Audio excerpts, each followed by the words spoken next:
सारे भाई ना राम राम भाई। मैं उतारा देसी पत्रकार धर्म और भाई हरियाणा की राजनीति में एक बहुत बड़ा संगठन यानी कि इंडियन नेशनल लोकदल जो कि भाई थोड़ा सा ठंडा सा पड़ गया था, लेकिन भाई अभय चौटाला ने तूफानी दौरे शुरू कर दिए हैं। तो भाई अभय चौटाला जजर में पहुंचे और भाई उनका जो भाषण था उसमें जो जोश जुनून और जज्बा देखने मिला उसने देखकर मुझे लगता है कि बड़ौदा विधानसभा में किमें न किमें घनी बड़ी उठापटक की तैयारी चल रही है। तो भाई इस वीडियो में ध्यान से देखो और हिसाब लाओ कि अभय चौटाला के क्या इरादे हैं और बड़ौदा विधानसभा में किसा प्रदर्शन होगा इसका भी अंदाजा लाइयो। देखो ध्यान से। लेकिन मैंने मुख्यमंत्री से कहा था कि आप एक काम कर सकते हो, आज लॉकडाउन चल रहा है, गांव के दरवाजे से घर के दरवाजे से बाहर कोई निकल नहीं सकता।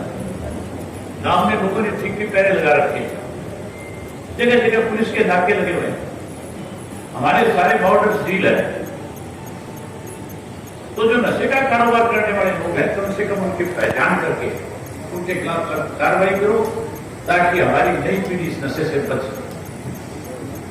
मुख्यमंत्री था, डीजीपी था, होम सेक्रेटरी था, इनका मंत्री था, भूपेंद्र सिंह हुड्डा थे, मैं था, हम 6-7 लोग कॉन्फ्रेंस में बैठे। मुख्यमंत्री ने मुझे कहा कि मैं आपकी बात से सहमत हूं। उन्होंने अपने डीजीपी को आदेश दिए और कहा कि अब ठीक समय कि नशे का कारोबार करने वाले लोगों को आप लोगों को सख्ती से निपटना चाहिए। लेकिन हैरानी की बात है, डीजीपी को आदेश हो रहे थे नशे बेचने वाले लोगों के खिलाफ सख्त कार्रवाई, और एक नया माफिया और पैदा उस सरकार ने कर दिया, शराब का माफिया। शराब माफिया हुआ क्यों हरियाणा में? जो शराब गुलामों में पड़ी थी, जिसपे सील लगा रखी थी, जो पुलिस कस्टडी में थी, जो एक्साइज डिपार्टमेंट के पास थी, उनके पीछे से दरवाजे खोल करके उनमें से लाखों बोतल शराब की निकाल करके, जो शराब की बोतल 100 रुपए में ठेके में बिकती थी, 300, 400 रुपए में ब्लैक में बेचने का काम किया। उसके लिए जब पता लगा कि इस तरह से शराब की चोरी होगी, जब इसका शोर मचा, जब टेलीविजन में खबरें आई, जब हम लोगों ने डिमांड करी कि माफिया को पकड़ा जाए, जो लोग शराब बेचते हैं उन्हें गिरफ्तार किया जाए, तो जहां उनको गिरफ्तार किया वहीं उसकी जांच के लिए एसआईटी का गठन करना था, एसआईटी बना दी। आज तक एक्साइज डिपार्टमेंट की तरफ से एक कागज भी जो एसआईटी की टीम बनाई गई उसको दे दिया है। जब उन्होंने डिमांड करी कि हमें एक्साइज डिपार्टमेंट बताए कि तुम्हारी गोदाम में कितनी दारू थी, तो उन्होंने उनको कोई कागज दस्तावेज देने की बजाय ये कहा कि हमें तो ऊपर से आदेश है, आपको एक भी कागज ना दिया। तो इसका मतलब जो दारू बिकवाई गई तो सरकार में बैठे लोगों का काम था, इसलिए उस शराब की चोरी हुई। चोरी करने वाले कोई और नहीं थे, एक तो जनता का नेता था, क्या नाम था उसका? राणा, सतविंदर राणा पूर्व विधायक था जो इनकी पार्टी से चुनाव लड़ रहा था कलाश, पार्टी का प्रदेश का उपाध्यक्ष। अगर कोई दस्तावेज पकड़ा देते तो फिर राणा को और ज्यादा करोड़ा जाता, जब उसके घोड़े लगाए जाते तो फिर मान करके चलो वो भी नाम बताता कि किन लोगों ने मुझे कहा था कि तुम चोरी करा ले बेची। केवल दारू की बात नहीं है, किसान फसल मंडी में लेकर के गया, उसकी फसल पे भी डाके डाले। इस इलाके में सरसों होती है, आपकी सारी सरसों बिकी क्या? सरसों बिकी नहीं बिकी सबकी? 17,000 किसान ऐसे हैं इस प्रदेश में, 17,000 किसान ऐसे हैं इस प्रदेश में आज की तारीख में, तो मेरे पास लिस्टेड है, मेरे पास उनकी लिस्ट बनी हुई है। तो विधानसभा का सत्र जब आएगा उन 17,000 किसानों के नाम के साथ एक पुलिस बना करके लेकर के जाऊंगा और मुख्यमंत्री के आगे फेंक करके मांगूंगा उसमें पूछना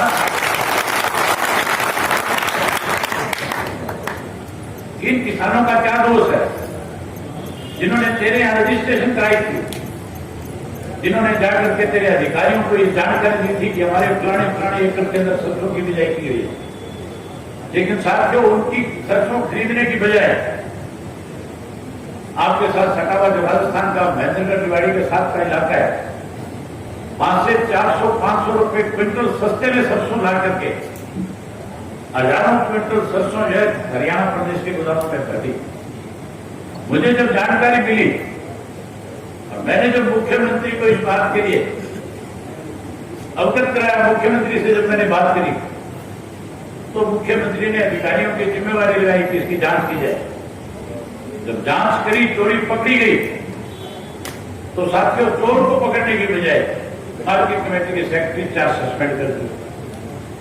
जो 4 सस्पेंड किए, अब तक उनके खिलाफ कोई कार्रवाई नहीं। कौन सरसों लाया, कहां से लेकर के आया, किसने गोदाम में रखी, उनके नाम आज तक नहीं बताए। सरसों वाले की सरसों किसान की हरियाणा की आज भी अपने घर में पड़ी है। आज जब बाजार में बेचने जाता है तो 500 रुपए सस्ते में देनी पड़ती है। यही हालत कणक में थी, यही हालत चने में थी। पिछले दिनों मुख्यमंत्री ने एक आदेश जारी करा था कि पंचायत की जमीन में किसान उसके बाद ठेके पे लेकर के धान नहीं लगा सके। अगर कोई धान लगाएगा तो हम उसको ट्यूबवेल का कनेक्शन नहीं देंगे।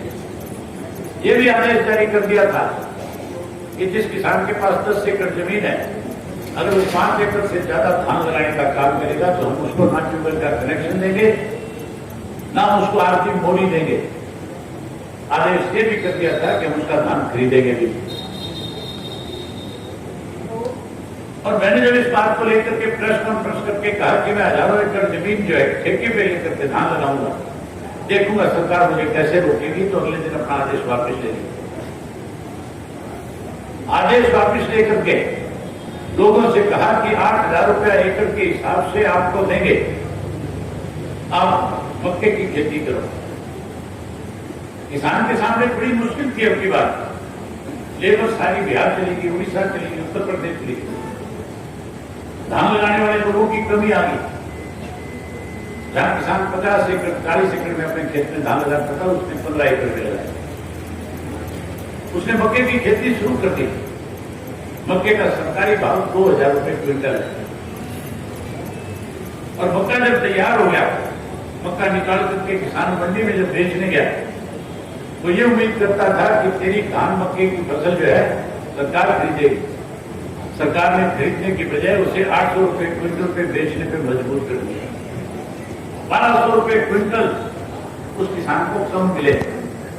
जो 8,000 रुपए का प्रोत्साहन देने की बात करते थे, कहीं 8 रुपए भी याद करती है। किस तरह किसान कमजोर हो, कैसे किसान पे मार पड़े, इसके लिए तो नई एक प्रधानमंत्री ने घोषणा और कर दी। अब तो हमारे देश के प्रधानमंत्री ने यह कह दिया कि मंडियों की जरूरत नहीं है, मंडी खत्म कर दी जाए। किसान अपनी फसल जहां मर्जी, जिस प्रदेश में, जिस मर्जी शहर में ले जाकर के बेच सकते। अब झज्जर के आसपास का किसान अपना बाजरा रोहतक ले जाकर के कैसे बेचेगा? अपना बाजरा जो है भिवानी कैसे ले जाकर के बेचेगा? झज्जर की मंडी इसलिए बनाई गई थी कि आसपास के किसान को अपने फसल बेचने के लिए लंबा सफर न करना पड़े, नजदीक में जाकर के अपनी फसल बेच करके। ये लोग मंडियों को खत्म करने जा रहे हैं। ये लोग अगले समय जब धान लेकर के मंडी में जाओगे तो आपको सामने से जवाब मिलेगा कि सरकार ने फैसला कर लिया धान न खरीदेंगे, धान मंडी बेच करके आओ। आप चाहते हो ऐसे लोग सत्ता से बाहर हो, तो फिर साथियों आपके पास बड़ौदा का उपचुनाव, जो बड़ौदा विधानसभा क्षेत्र है, आपके झज्जर जिले की अनेकों रिश्तेदारियां वहां पे हो, आपका भाईचारा भी हो, आपके सामाजिक रिश्ते भी हो। अगर आप और हम अभी से मिलकर के वहां के लोगों के साथ बातचीत करें, उन्हें हम इन सब बातों से अवगत कराएं और उनसे हम कहें कि हरियाणा को बचाने के लिए उनकी बात भारतीय जनता पार्टी को जो उम्मीदवार आपके बीच में चुनकर बन करके आए, उसकी जमानत जब्त कराओ। फिर से चौधरी देवलाल की नीतियों को आगे बढ़ा करके इंडियन नेशनल लोकदल पार्टी के उम्मीदवार को जिता करके भेजो।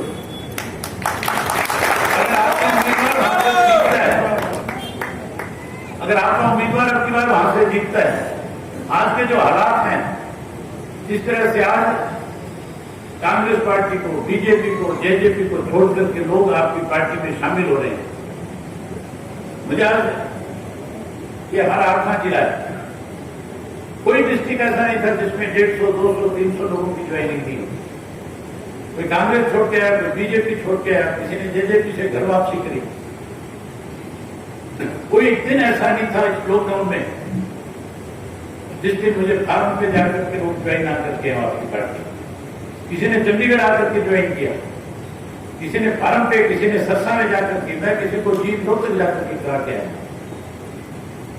आज लोग आपकी तरफ इसलिए विश्वास कर रहे हैं आपसे कि चौधरी देवलाल ने हमेशा किसान की, मजदूर की, कमेरे की हिमायत करने का काम किया। उन्होंने हमेशा उसके साथ न्याय कराया। भाजपा और कांग्रेस पार्टी ने किसान का शोषण किया, किए हुए वायदे पूरे कराएंगे।